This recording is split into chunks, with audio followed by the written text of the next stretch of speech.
сан 그 өнөргө шаң толуп, эмгектенгендери татын кырманына таң толуп.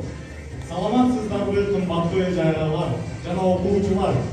Баарыңыздарды бүгүнкү жылуу маанайыңыздагы күзгү балга кош келипсиздер деп чын ыкластан куттуктайбыз. Күз бул алтын мезгил, табияттын кооздугуна сыктандырган учур. Күз бул жалбыракты бийи, жылмаюулар, сүйүү. Күзгү бал кечесин ачык деп жарыялайбыз. Кызыктуу оюндар, ыр бийлер жана албетте күзгү балдын канзарасы менен кан бийгесин тандоо күтүп турат. Ошондуктан тартынбаңыздар.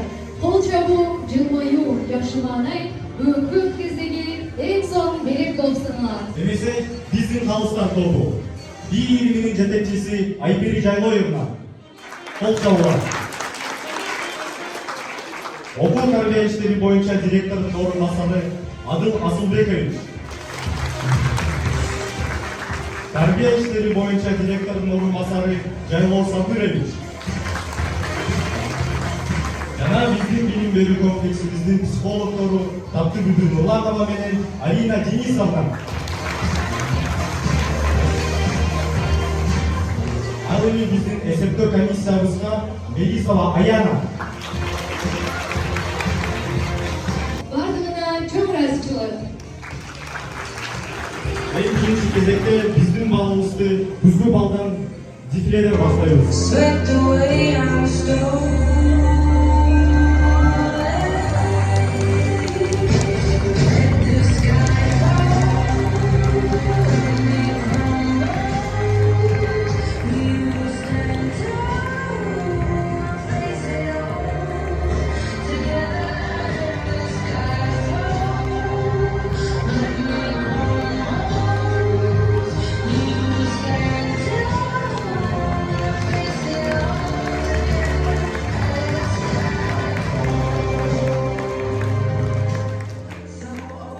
Назарыңарда 8 классынын окуучусу кол чабуулар менен тосо алыңыздар.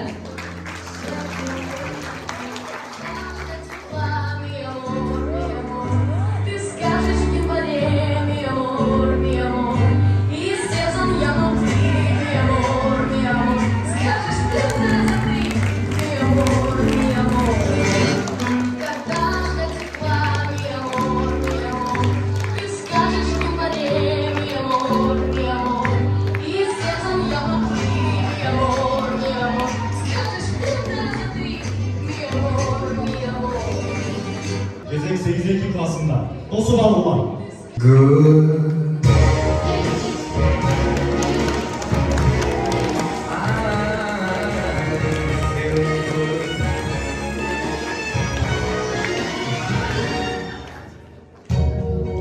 Fish in the sea, you know how I feel. River running free, you know how I feel.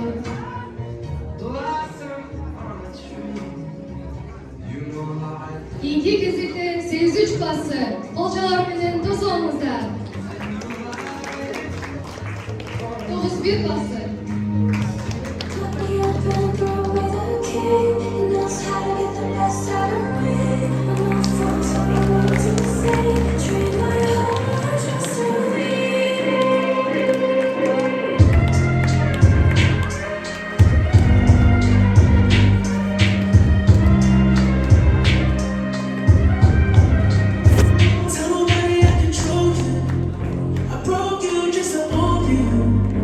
Can't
иштеп, анткени жөнөкөсүн тартканда кооз, кай нерселерди жасоо мүмкүн экендигин көрсөткүбүз келди.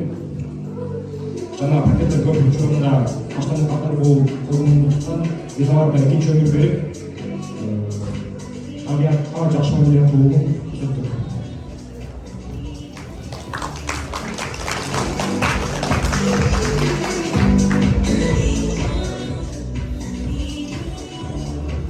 Саламатсызбы, биздин поделкабыз мөмө жасаганыбыз чечтик. Анткени мөмө жемиш бул ден соолук менен сулуулуктун белгиси. Ошондуктан биз аларды алып, адам жана жаратылыштын биримдигин көрсөттүк. Биздин поделка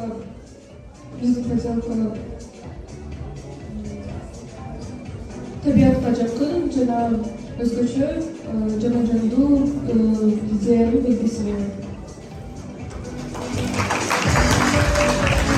Второе, күз келсе асман ачып, жер найзып жер алтын түскө боелуп, жүрөккө жолукту тартылат. Бүгүн ошол жолукту сахнага алып келдик.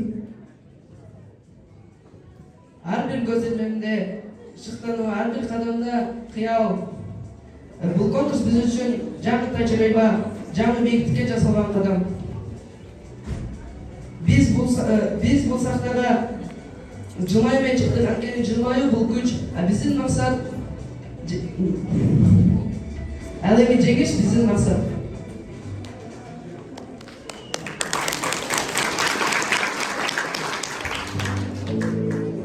Биздин бул образыбыз Мексикада Коко-мультик катары ошол образына салып бердик. Мына бул шляпа болсо биз болсо картондон жана түстүү кагаздан жасадык. Бул коронаны биз болсо шпажкалар менен жасадык жана түздүү кагаздар менен.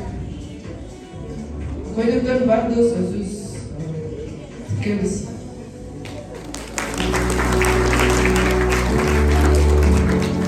Ал биздин кол эмгектерибиз. Бул болсо кирпичибиз болсо биз картошкадан жана семечкалардан жасадык.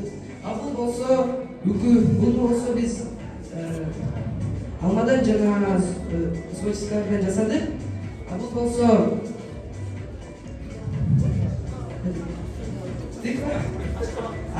ашкабак. Бул болсо калыган, бирок бул коркунучтуу эмес. Бул тескерисинче мындай кызыктуу жана күлкүлүү болушу мүмкүн.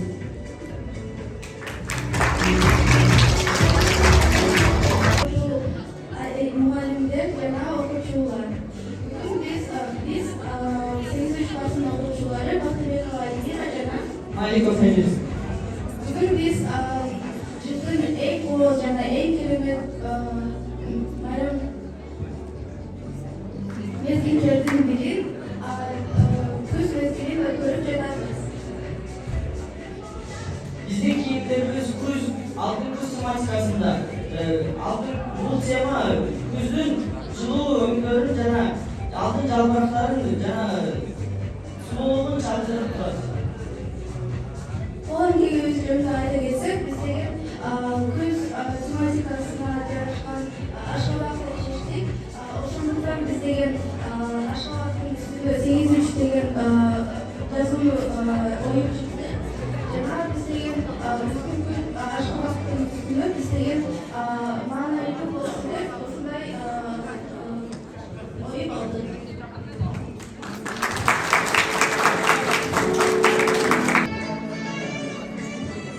Эми сахнага 9-1 классын чакырабыз. Салам менен башталат менин күнүм. Салам менен жакындуу менин күнүм. Салам айтам жакына, салам айтам атардашка. Бизди колдоп келди классым. 9-1-ди алга сүйрөп чыгамын. Күзгү балда баарыңарга ийгилип, бирок бизден кийинкилик. Кымбаттуу мугалимдер, бул биздин майрамдык көйнөк. Көйнөгүбүз теплок материалынан жасалган. Алтын түскө боелгонубуздун себеби азыр алтын күз. Канаттан болсо эркиндикти жана жеңилдикти билдирет. Ушул баарын бириктирип мыкты образ даярдадык. Биздин күзгү балда алдын чыгармачылыгы. Эң негизгиси бул ашкабакты кооздоп, себет түрүндө жасап, анын ичине ар түрдүү мөмө жемиштерди салып кооздодук. Жана ушул эле жемиштерден биз ар кандай кесиндилерди жасап, өзүбүздүн талантыбызды көрсөтүүгө аракет жасадык.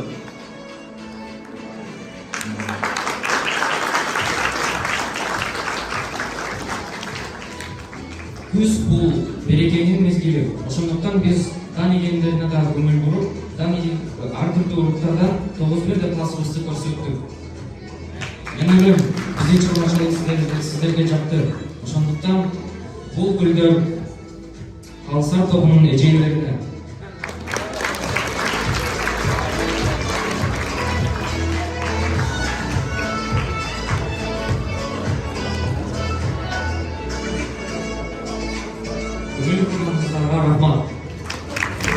Береке өрүс мезгили, табият сулуу кезеги, бүгүнкү күзгү бал, күлкү кубаныч кезеги.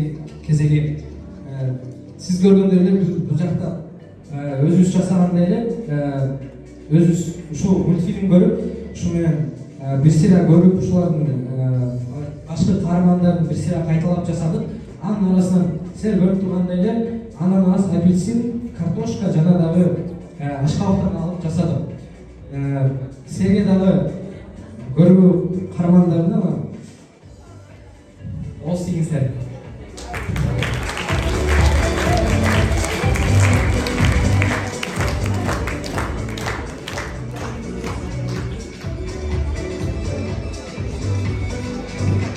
Алтын халкыра кучканда, алтын нур чачып турганда, кош келиңиздер барыңыз күзгү балты урматта. Андан эсе биз Мелихандын көйнөгү теплордон жазалып, теплордон кесип, чаптап чыкканбыз. Менин көйнөгүм канатыбызды, каргасын картонкур кескенбиз, теплорду кесип, кээ бир жактарын алтын боек менен боёдук. Анан көйнөгүмдү материал алып, цехке барып тиктик. Көйнөгүн жана канаттарын бир карап койгондо, ошол эле теплордон жасалып, алтын түстөрүндө боелгонун бир көрсөтүп болот. Бул себептен деген биз көгүчкөндүн ак түскө боелуп, өзгөргөн түрү эмесин көрүп, сыртты фильм көргөндө ошондон көрүп бир сыйра кайталайчы деп чечтик. Ошол бир ойго келип, ушундай канаттардан жасадык деп ойлойм. Көңүл бурганыңызга чоң рахмат. Мектебимде жанып бүгүн чырагы, айналамга батпай турган убагы, күз майрамында баштан ийип сиздерге таазим менен салам айтып турабыз. Биз өзгөчүнүн теплордон жасадык. Аларды күзгү түскө боеп, өзүбүз колубуз менен өнчүрүбүз менен жасадык. Майда кесип, аларды ткандарга коштук. Дагы биз көркөмдүүлүк үчүн биз күзгү жалбырактарды жана алтын бутактарды костюмдарга дагы коштук. Ошол алтын бутактардан биз каналын жасап алып, биздин оюнча, менин оюмча бул күз мезгилин аябай символдоштурат.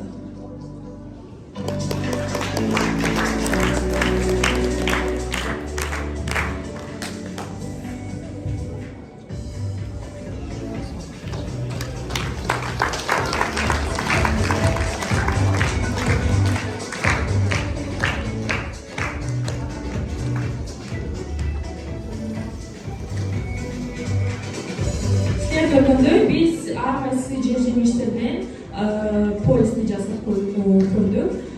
Биз абдан көп ар кайсы жер жемиштерди кошконбуз. Мисалы үчүн мында кукнай, жүзүм, рябина, дагы бадыран. Бүгүн бурганыңыздарга чоң болушун билдиребиз. Саламатсыздар, урматтуу окуучулар, мугалимдер жана биздин досторубуз. Биз деген бүгүн өзүбүздүн жасаган костюмдарыбызды, көйнөгүбүздү жана кол өнөрчүлүгүбүздү көрсөтүп айта беребиз. Биздин костюмубуз, менин костюмум жөнөкөй эски футболканын негизинде жасалган. Анын үстүнөн карасты алып, ичке сызыктарга кырдык, үстүнөн чаптап, аны ак менен алтын түскө боеп, ак мен алтын түскө боеп жасап койгон. Эми сен Biz özümüzün kostümümüzü teploktan жасадык. Birinci юбкага biz ламай деген материал колдондук. Бул негизи болду. Анан канатына болсо biz фатин колдондук. Фатин аркылуу biz бул канаттын жеңилдигин көрсөткөнгө аракет кылдык. Жана менин баш коронам бул күндөрдүн нурун чагылдырды. Ушул образ менен мен периштени чагылдырганга аракет кылдым.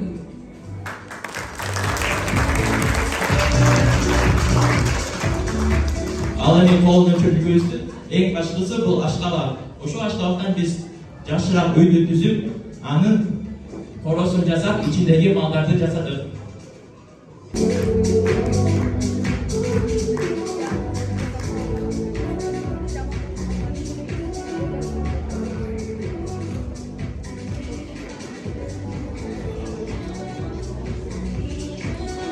Саламатсыздарбы урматтуу ага эжелер, достор жана калыстар тобу. Бүгүн биз сиздерге биздин күзгү майрамга костюмдарыбызды тартуулайбыз. Менин образымда бул ак шым жана классический нут кийим, ак көйлөк жана ушундай кызгыл сары түстөгү канат деп айтсак болот.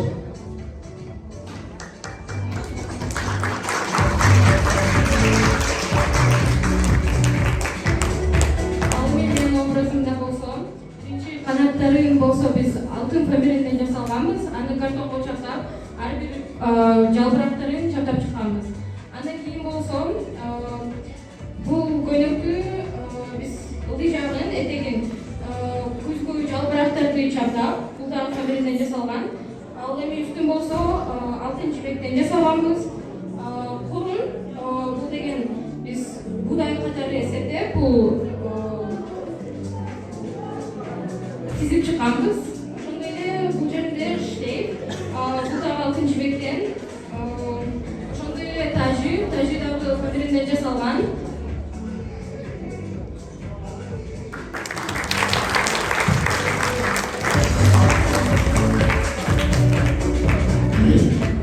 Ал эмесе коурчага айта кетсек, биздин коурчада биринчи ашкабактан жасалган. Ашкабактын биз кадимкидей эле ашкабакты алып, эшигин жана күзгүлөрүн жасап, сыртын кооздоп, мындай пластилинден аюуну жасаганбыз.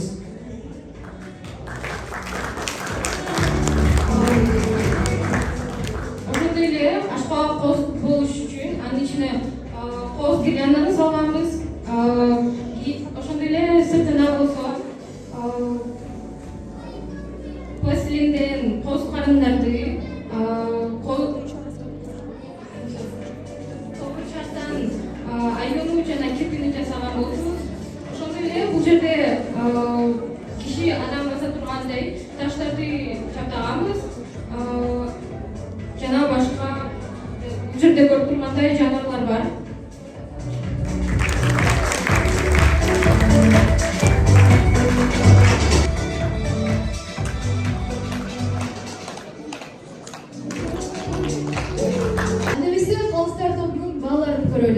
Birinci bölüm defile. 81 klasının upaylarda Kalstar Toğlu görsetsün. 5. İkinci komanda 82 klası. 5, 4. 83 klası. 4. İkinci komanda 91 klası. 5. İkinci 92 klası. 5, 4. 93 klası.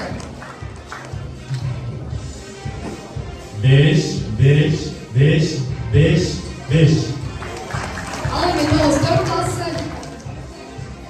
5. Cana en altında 10. klası.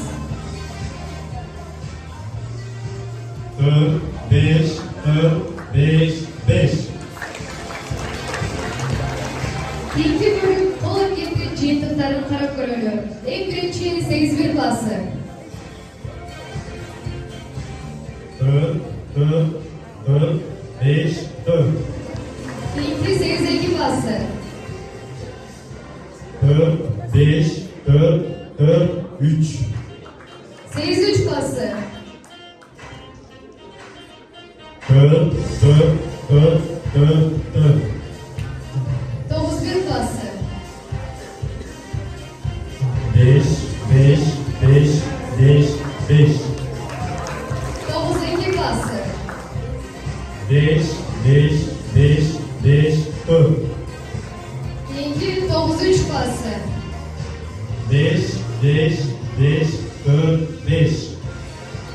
Alabi 9-4 klası. 5, 4, 4. Cana iyi oturdu. Komanda 10. klas. 5.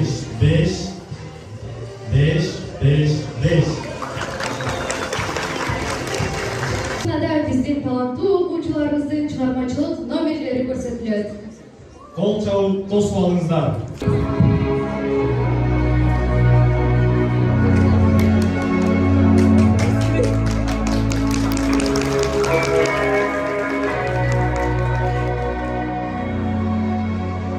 Kiss me up before you go.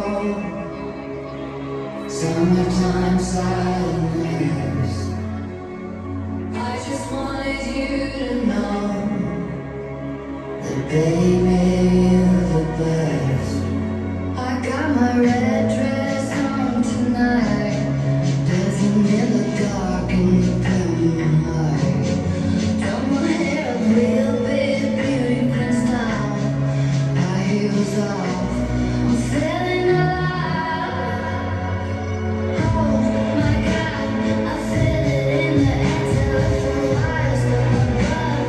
I'm sizzling like a snare, and I'm fine.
Keyifli кезекте 10. класс. Тас алыңыздар.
Bailando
жолда жылуу сезим, ар бир кадамда талант көрүнүп турду.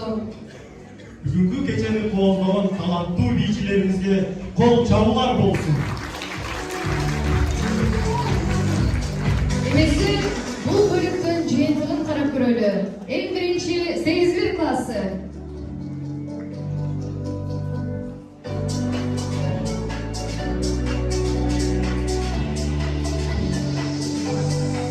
Beş upay, 4 upay, 4 upay, 5 upay, 5 upay. İkinci komanda 8. klası. 4 upay, 4 upay, 3 upay, 3 upay, 3 upay. İkinci komanda 8. klası. 5 upay, 5 upay, 5 upay, 5 upay, 5 upay. 9. klası. 5 upay, 5 upay, 5 upay, 5 upay, 5 upay. 9. klası. 5 upay, 5 upay, 5 upay, 5 upay, 5 upay. İkinci başvurdular 9. klası. 4 upay, 4 upay, 4 upay, 4 upay, 4 upay. 4 klası.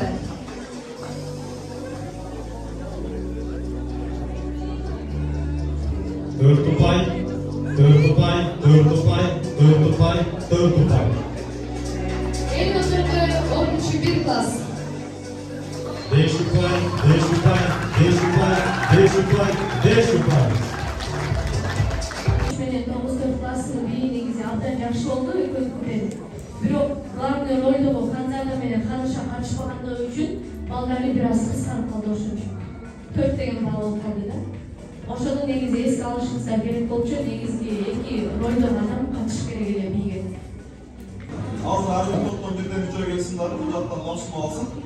Анан даярдан сүзгөн ойлосуңар жеңип болчу болгонду бересиңер эле 10 класстан баштап улуулатат. 10 класстан бир окуучу келгиле бул жактан бир суроonu алуулат. 22-сuro үй-бүлөдө 5 бала жашайт. Ар биринин эжеси бар. Үй-бүлөдө жалпы жолунан канча уул жана канча кыз турушат? Жообу 1 кыз 5 уул. 23-сuro чийки төрүндө жебей, бышкан соң таштандыга таштайт. Бул эмне? Көмүр. Бул бир киши мал базарга барып 50 сомго жөжө сатып алат. Андан соң жөжөлөрдүн кымбаттыгын билип, аны 60 сомго сатып жиберет. Кайра ойлонуп кетип 70 сомго жөжө сатып алат. Акырында өзүнүн жөжөсүн башка бир кардарға 80 сомго сатып ийет. Жыйынтыгында ал киши канча акча пайда көргөн? Жообу 20 сом.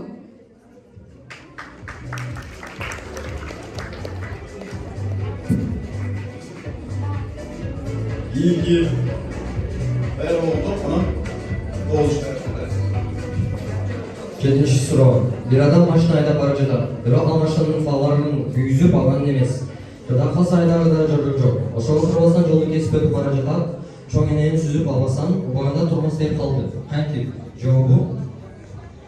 Себеби адам түнчүндө айдаган эмес, ал күндүзүндө айдаган. 8-suro.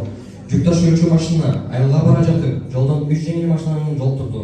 Айылга канча жалпы машина бара жаткан? Айылга бир жүк ташуучу машина бара жаткан. 9-suro. 4 жана 5 деген сандардын ортосунда кайсы белгини койгондо 4төн чоң, 5тен кичине сан келип чыгат? 4 5тен кичине.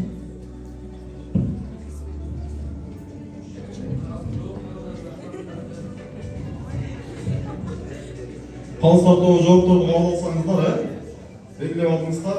Эмесе кийинки топко өтө берели. 10 класстар. Жообун айтып койгула.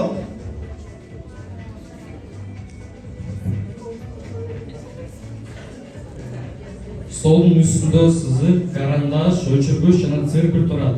Кагазга айлана чүйүү керек. Эмнеден баштайбыз? Жообу кагаздан баштайбыз. Анткени кагазды алып, андан үстү шиш керек. 2-suro. 9 кабаттуу үйдө лифт бар. 1-чи кабатта 2, 2-чи кабатта 4, 3-чү кабатта 8, 4-чү кабатта 16, 5-чи кабатта 32, адамдар жашайт. Бул үйдөгү лифттин кайсы баскычы көбүрөөк басылат? Лифтти чакыруучу баскыч. Асан колундагы 10 сомдук тыйынды аспанга 9 жолу ыргытып, кайра тосуп алса, 9 жолу тең герби бар жагы менен түштү. 10 жолку ыргытууда анын экинчи бети менен түшүү үчүн ыктымалдуулугу канчага барабар? 50%га барабар?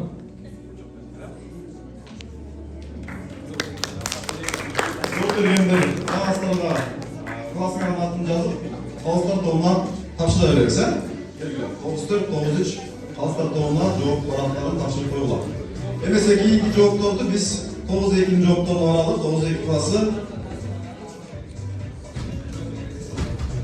5-ші суроо. Bir kişinin atasının adı jönü Hasan Hüseynovich. Ağlayanın balasının adı jönü Aman Esenovich. Natijada al kişinin özünün adı kim? Bizden cevap. Esen Hasanovich. 6-ші суроо. Bir айдоочулук күбөлүгүн жанына алган эмес. Bir багыттуу жүрүү деген жазуу бар жерден тескери жүрүп светофор кызыл күйүп турганда өтүп жатат. Майы кызматкерлери аны көрүп турса да токтотушкандар. Эмне үчүн дегенде бул жакта bir багыттуу жүрүүдө токтотсо болот негизинен. Кийинкиси 4-ші суроо. Бизге 3 жана 7 мүнөттүк 2 кум саат берилди. Эгер кайнап жаткан сууга жумуртаны 4 мүнөткө чейин бышырууга туура келсе, кум сааттары кандай кылып пайдаланабыз? Жооп.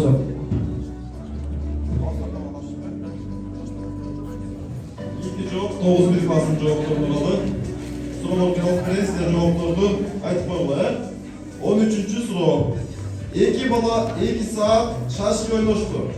Natijada алардын ар бири канча сааттан ойногон болушат? Ар бири 2 сааттан ойногон болушат. 14. soru eкен. Колунда көлөмдөрү 5 литр жана 9 литр болгон чакалар бар. Мына ушул чакаларды колдонуп, кандай жол менен дарыядан 3 литр суу сузуп алса болот? 14. суроонун жообу жок экен. 15. суроо. Эгерде түнкү 12'de жаан төгүп жатса, 72 сааттан кийин күн ачылышы мүмкүнбү? Эмне үчүн? Ооба, ачылышы мүмкүн. Үчүн?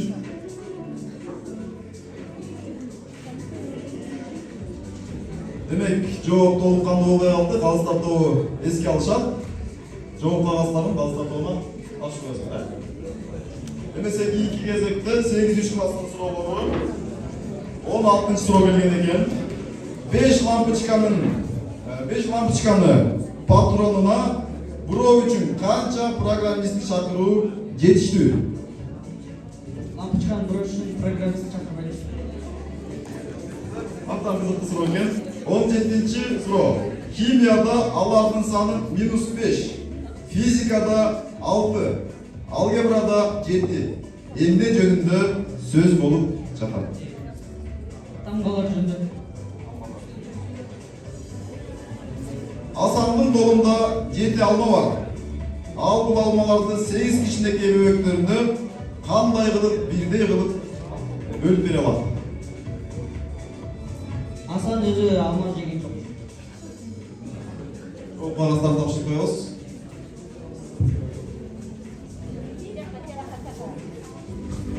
Сегизинчи класста төмөндөгү суроолор келген. Кедейдин жана байдын үйү турат. Эгерде алардын экөөнүнө тең бир мезгилде өрт чыкса, милиция кызматкери кайсыл үйдү биринчи өчүрүп баштайт? Эки үй күйүп кетет, анткени милиция өрт өчүрбөйт. Абдан жооп болду. Калыстар тобу. Себетте картинада 5 алма бар.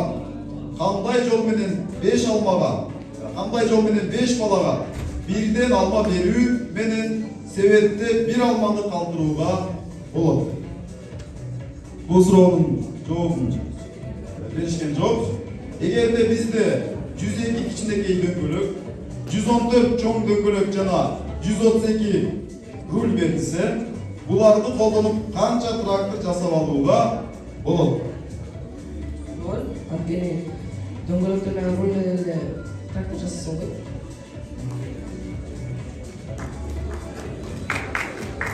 Алыстар тобу 8-2 класынын жоопторун кабыл алдыңыздар. Анда эмесе биз эң акыркы команда 8-1 классына келген суроолорду окуйлу. Көп балалуу үй-бүлөдө 10 бала бар.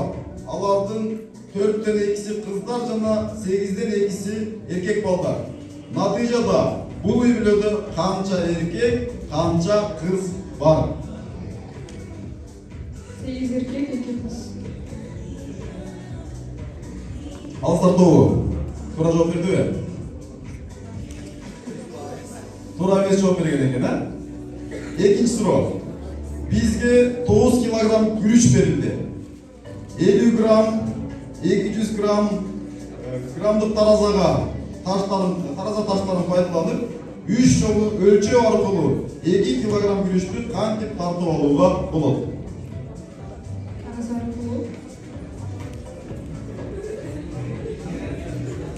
Тараза аркылуу деп жооп беришти. Үчүнчү суроо.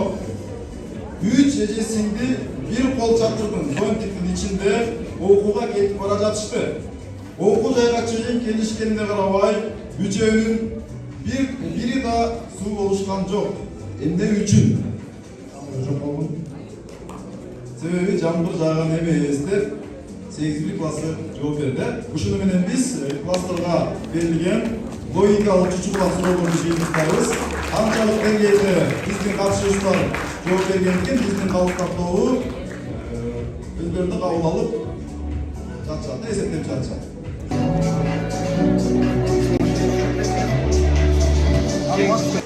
Эки туура экен. 9-1 болсо.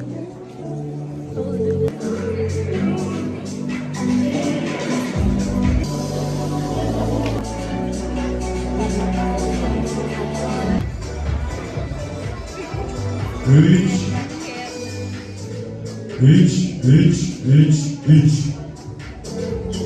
Bizim ikinci komanda 8-2 klası. 4. İkinci komanda 8-3 klası. 4.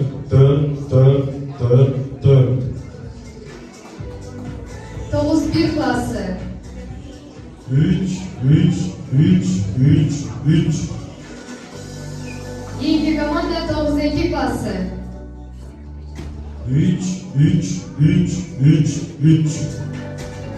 Alıbı 9-3 klası. 3.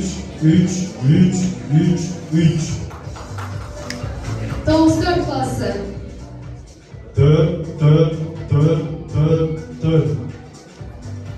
Cana bizim en yakın komanda son 3-1 klası. 3.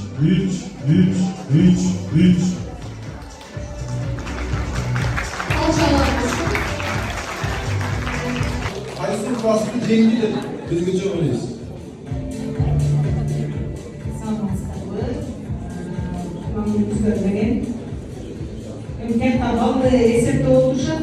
Мында окуучуларды даярдыгын жасап, бардык окуучулар ноль эмес, бардыгы даярданды. Саламатсыздарбы? Бул жакта бар даярданыптыр, бардыгынын дайча айтканда аракети көп экен. Анан ошо 11 менин оюмча 10 класстарды жактыра мага. Бирок менин оюмча 13 жана 9 класстардан сонун номер болушат. 9-чу деп турашалады. Мага ошол жакпай калды. 8 класстар менин оюмча көп аракет жасашкан болот. Кичүүрөөк болсо дагы мындай 10 менен 9 менен тең дайлашып өзүнүн алтышкан да 8дер мага көп чагылат. Абдан биз дагы кандай бал беребиз, эмне кылып бал беребиз деп көп чейин толкунданып канып отурдук. Анан бул жактан баарыбыз тең алардын кийген кийимдерин карайлы, баскан мимикасын, жестин, кандай кыймылдап атат, кандай сүйлөп атат, же болбосо сөздөрүн туура сүйлөдүбү, кийген кийимдери жакшыбы, ошол баарын тең аракеттерине карап туруп бал бердик. Жалпы суммасын караганда 8-1 классы 86 упай болду.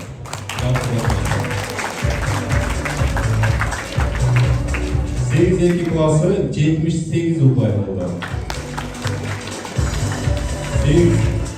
8-3 klası 85 ұпай.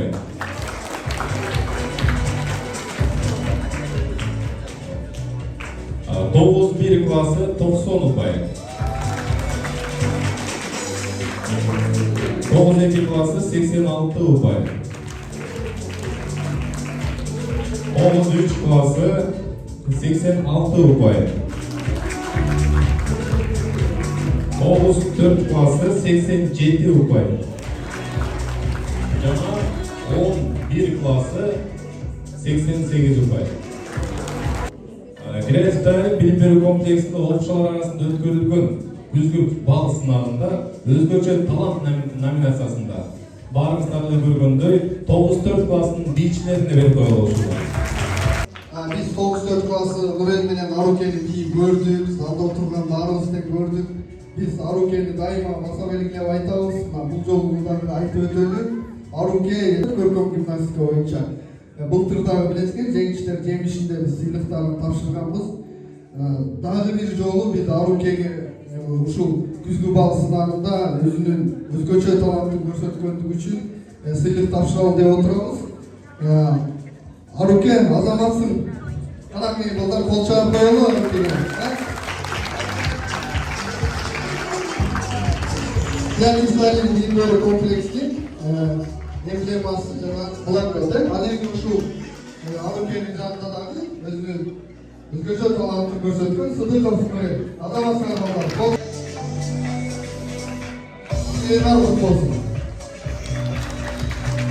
Күзгү балда активдүү катышкандыгы үчүн 8.000 классына грамота. 8-2 классы сыйланат. Грамота менен активдүү катышкандыгы үчүн 8-3 классынын окуучулары сыйланат.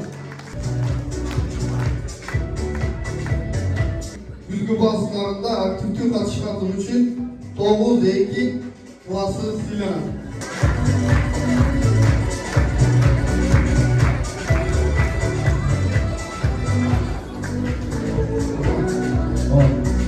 Күзгү бал сынагында активдүү катышкандыгы үчүн 9-3 классы грамота менен сыйланат.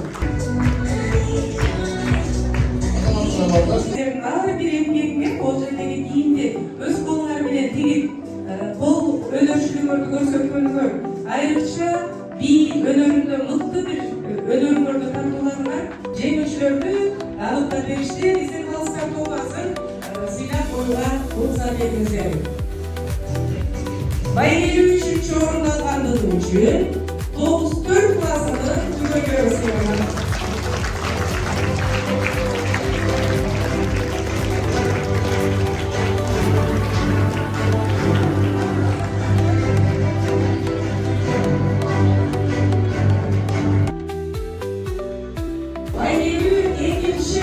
Орунду алгандыгы үчүн күзгү бал сынагында 11 классынын түгөлгөрү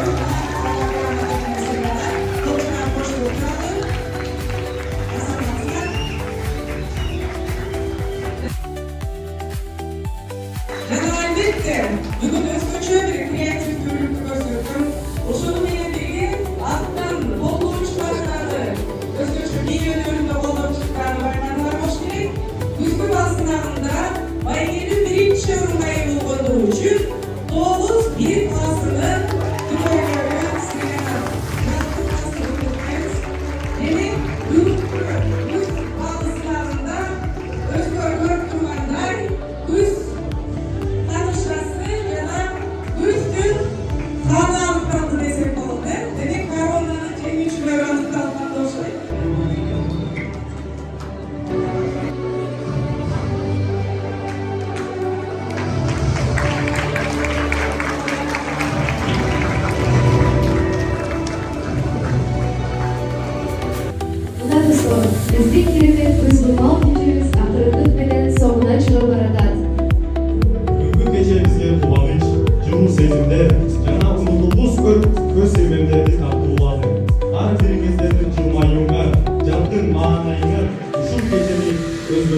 бооздоп турду.